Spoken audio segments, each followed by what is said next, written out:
Alright, so Lauren, you're an ex-professional player. Of course, you used to play COD 4 before, a lot more. So what's the catalyst to turning towards casting, and were there any people that really helped you become the caster that you are today?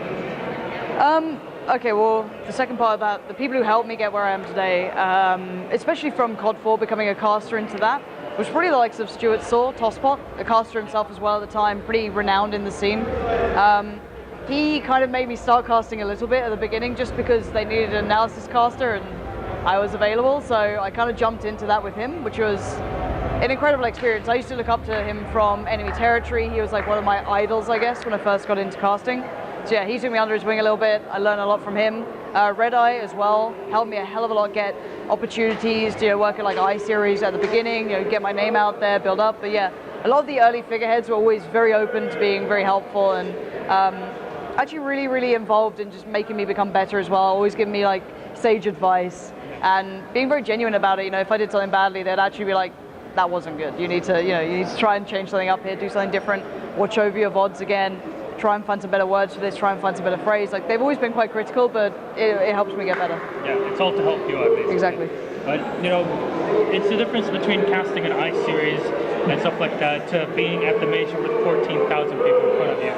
What's the biggest difference between your preparations between two such events, and how do you really prepare before a major like that? See, that's actually quite an interesting question because I've always been quite prep heavy. I always like to have my stack of paper with all my notes in it, all my approaches to how I like to cast. But even back then, as said, the guys who helped me out originally, Tosspot isn't much the same. Tosspot is a very naturally talented caster, right? So he doesn't need the stack of paper. He has his own style. Whereas like your Red Eye, your D-Man, your Joe do like the heavy prep as well. So I looked a lot towards those guys to kind of help me on my route. So they gave me the advice of, okay, well, let's say you come into any matchup. So this applied to I-Series back in the day and to still like majors like this. I still obviously go to a little bit more depth in this one.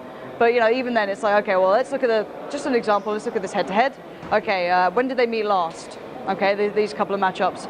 Any of those relevant? Oh, there's one LAN game here, that's quite interesting. What's their map pool like? How do they meet up head-to-head? What's their strength in this? And you go, okay, well, you watch that demo back from there and see how they play these positions. Okay, that's a cool strategy. I wonder if that's a default. Do they try and run this to try and exploit something? You kind of look through everything, pick out some pieces, and that's kind of like my, I guess, tactical prep, which is quite light for me as a play-by-play caster. Yeah. But then I'll go, let's say, for example, to play-by-play style.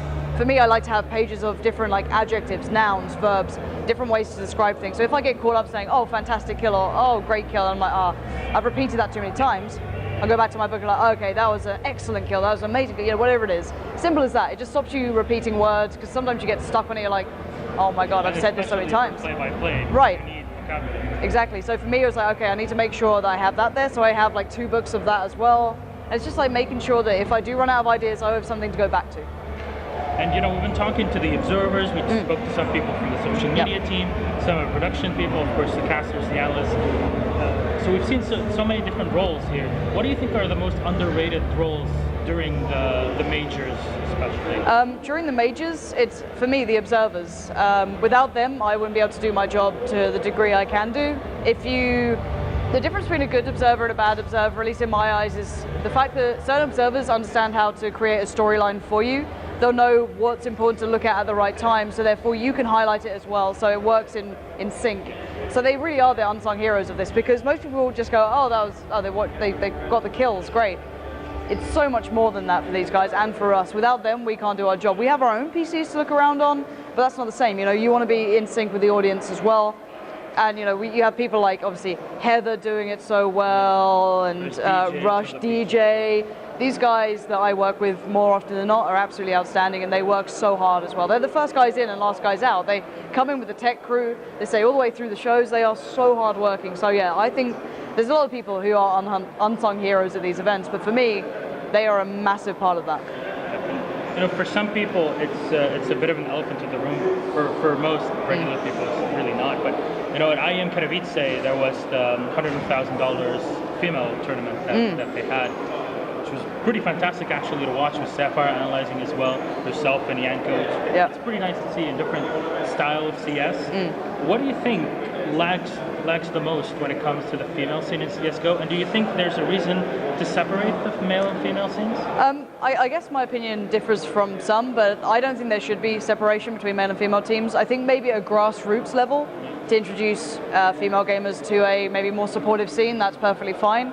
But at the highest competitive level, you just have to be the best. It's as simple as that. It doesn't matter who you are outside of the game. And this is why I always loved esports, right, and gaming in general. It never mattered what you're like when you go home. It doesn't matter what you do for a living. When you come online and you play your game, that's all that matters in people's eyes, at least in mine.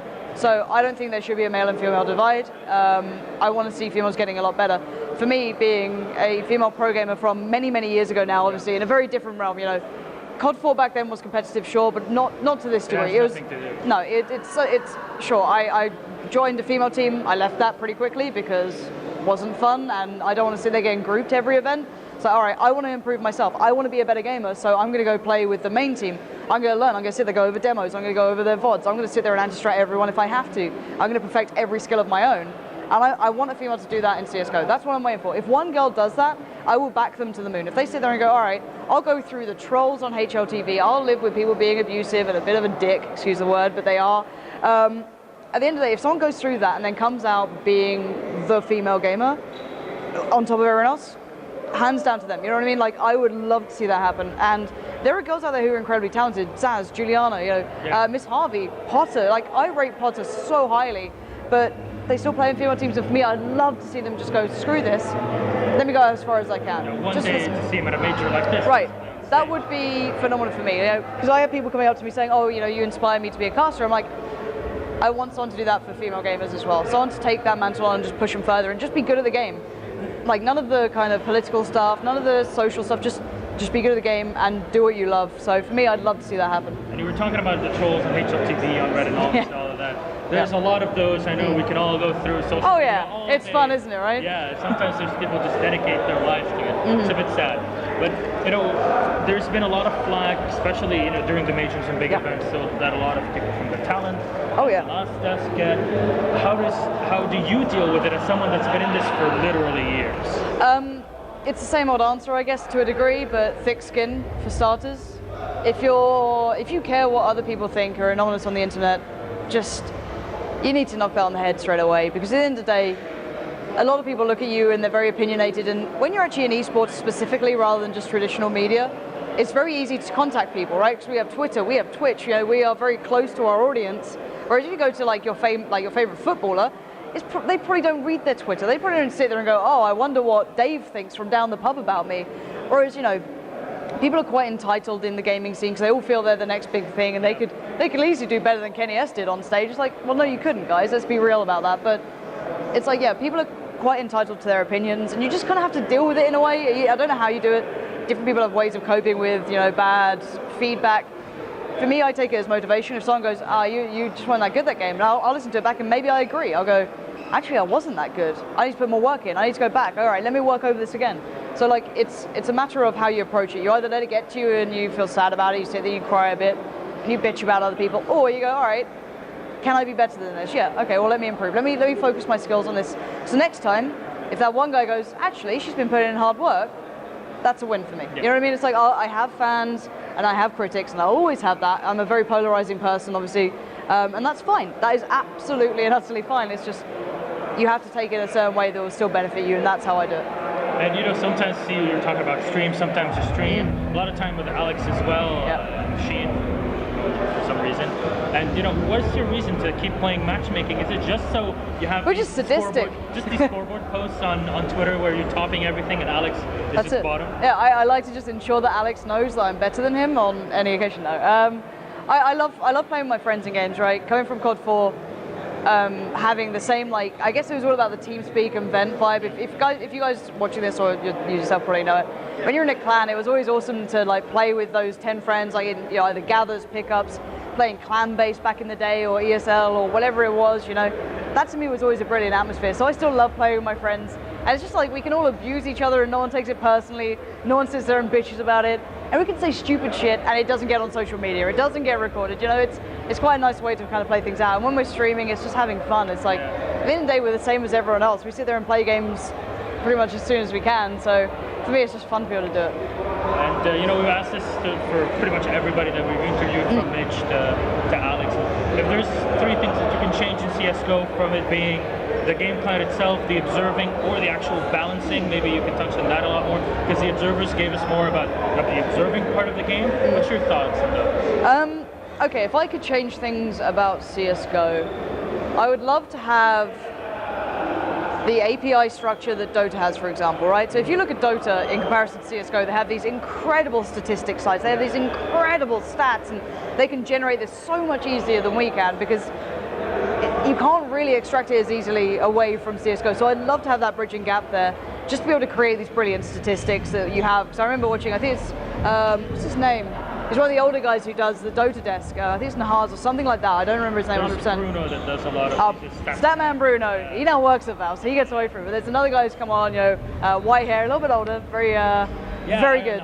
Nahaz, I think it is. And I love his work. His statistics blow my mind. It's like, oh, when this guy picks this, hit this hero, this champion, he has a 80% win rate when he comes up against this statistic. In 5 minutes, traditionally you have X amount of kills or this much damage. I'm just like, wow. Oh my God. I'd love to know, oh, well, when Kenny S gets the AWP exactly on that 4th round or 3rd round, he is 80% more likely to get 3 kills. Or, something, I know it's really kind of like wishy-washy, but you could use so much from that. So I'd love that, for one, having a way to pull that data out.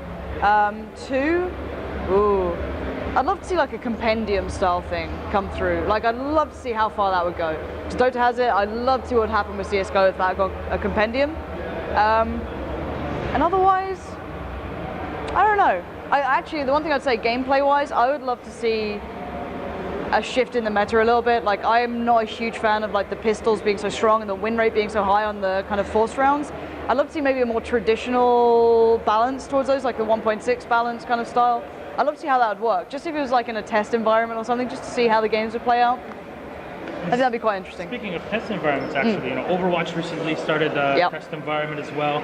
PlanetSide had that, Battlefield 4, obviously to fix the game, but then to actually be able to change stuff like that, obviously is to cast that with us. So, what's your thoughts on maybe having a test client for CSGO? Yeah, for me, I'd love there to be an integration system there put to allow kind of, I guess, a faster process of putting out good maps for me, or at least adjusted maps. Nuke's coming to the map pool now, and to me at least, it's not quite ready yet. I think it still needs to be fixed, and I don't think the right time to be putting it to the test is at a major. I think there's too much on the line. It's $1 million tournament. That's not where you test things. I'd love to be able to go, okay, let's get some pro players in, let's get some semi-pro teams in. Whoever's good insight and has time to do it, get them playing this map. Give us feedback, let's work on it as soon as possible. Then coming into an event, okay, well, let's remove this, let's change this, and we could actually see a competitive map out of it. I think that could really speed up maybe the players' progress towards knowing that Valve are involved and they do care about it. I think it'd be a good place to try out more experimental things as well. Let's try that traditional pistol style, let's try this. Obviously it's not gospel, they don't have to go with it, but I'd love to see them try and take that approach towards trying to fix up the game. Obviously you've been someone that casts us through so many different games from Part 4, obviously you've been going to CS, like CSGO, and Battlefield 4, and all that kind of stuff, and World of Tanks as well, so not forget that. So how do you prepare between different games, and how do we keep in touch with all the games, and basically just walk us through the normal day of Lauren Spot? It is actually quite tough. Luckily enough, my schedule generally doesn't overlap too much. On occasion it will. So it actually is pretty tough, but for me probably CSGO is the most challenging to keep up to date with because there's so much going on. So for me it's finding the most relevant data possible. So I may not watch every single online game, but I'll find one that has merit and has some value to it down the line. So, okay, well this might be a likely matchup to happen at a LAN that's important. I'll make sure I watch that, or I'll watch the VOD back or demo back, take notes, and always have them for later on then. When it's in games like your kind of, I guess the more nuanced games like World of Tanks to a degree, or your Battlefield, for me it's talking to the teams a lot, try and speak to them how they feel about it, what's their mentality coming into it. I remember speaking to like Valutaja from Battlefield or Too Easy or someone like that, chatting with them, Safe and those guys, just saying, what's going on in the meta right now? How are you guys playing Paracel Storm? How are you approaching it? Are you both going for like the laws, or what's the style you're coming in with? Like, just finding out how they're approaching it, I can apply logic to their game style when I watch it. Like rather than me going, well, I tried it on a public one time and that's irrelevant, right? That's not good information. But I get it from a pro player, I can see what they're trying to do with it. So just trying to keep up to date with the players, staying in touch with them, watching the relevant games is probably what most of my day is actually filled with. All right, well, thanks a lot, Lauren. Of course, Lauren Pansy. It's been a long time.